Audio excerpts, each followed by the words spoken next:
Hi y'all, Carrie D here, host of Coffee with Carrie Homeschool Podcast and the author of Just Breathe and Take a Sip of Coffee. And I try to help you homeschool one step at a time, one day at a time, and one cup of coffee at a time.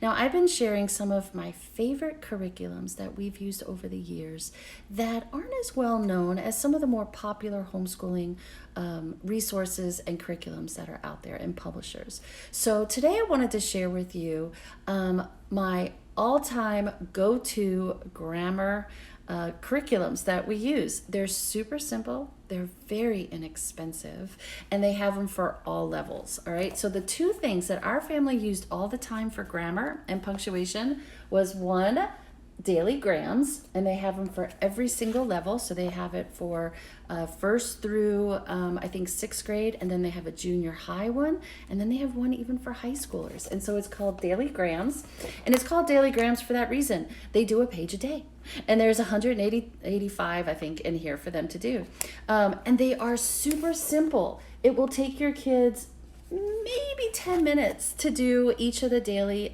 exercises. One always has to do with capitalization. One always has to do with punctuation. One always has to do with like parts of speech. One will be either like spelling or a vocabulary kind of a thing for them to do or work on. And then they always have a writing or sentence combining. So they're learning about phrases and clauses and fragments. And they are super easy to do. You get the one with the answer key, mamas, so that you can correct them.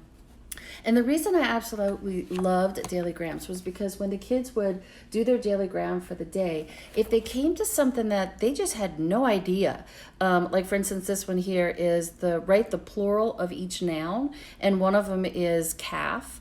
And another one is mouse. And so if they just add S's to those, then I know that, ooh, wait, I haven't taught them that when a word ends with F, we need to replace it with a V and do an ES. And that whole, spelling rule there. And mouse is irregular, so we're not going to call them mouses. They're going to be mice. And then how that's spelled and so forth.